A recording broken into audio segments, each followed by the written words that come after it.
Hi, my name is Laci, and in this video we will talk about how to choose, set up, trim and maintain any kite bar out there.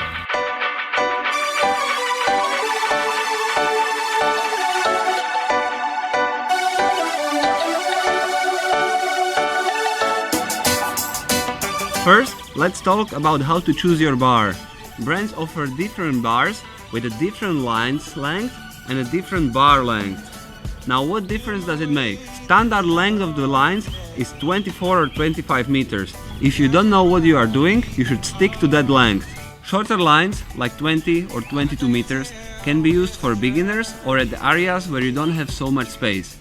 Longer lines, like 30 meters, are usually used with the bigger sized kites, since you will get more power from your kite.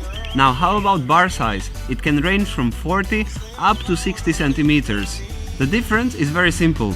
Shorter bar will give you less leverage, so your kite will move slower. However, longer bar will give you more leverage and your kite will turn faster. At the bar, you can change your safety setting from normal to suicide. Now, what difference does it make?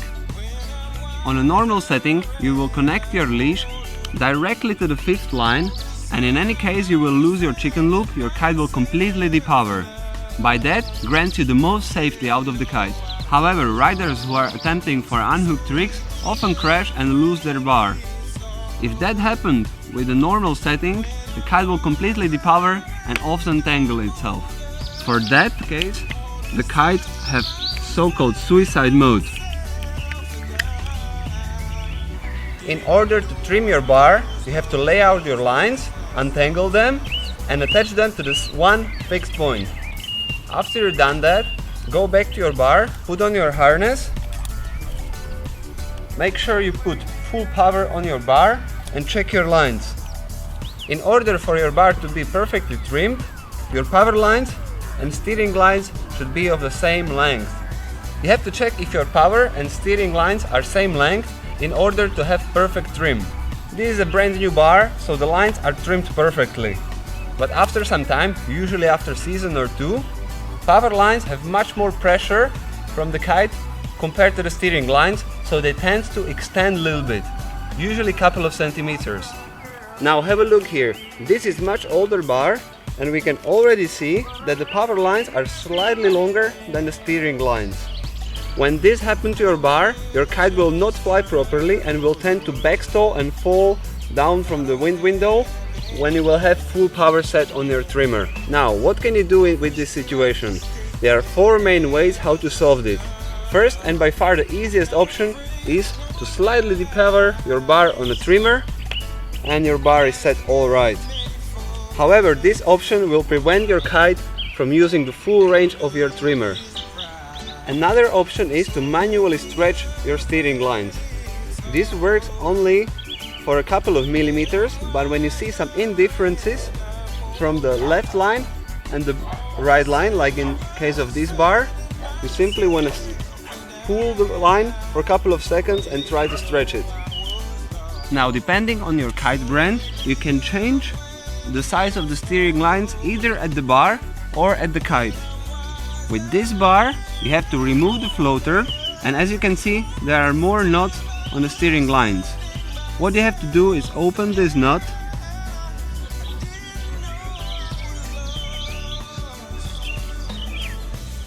and simply extend the line. Now you just put the floater back and you're ready to go. And some minor tricks can be done by pulling on the line and trying to extend it slightly. With the CrazyFly, by default, you're attaching your bar to the second knot on the kite. All you have to do is attach the bar on the last knot at the kite, and you're ready to go. Now let's talk about how to maintain your bar. The most important thing is regularly check for any damages. If you find even a small cut on the kite line, you have to change the line. Otherwise, it can rip off during the kite session and cause you an injury.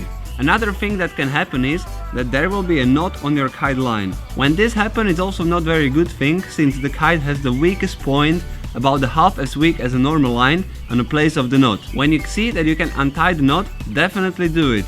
But when the knot is already strong, don't try to untie it, otherwise you can damage the kite line. In that case, I advise you to finish your vacation and then change your lines.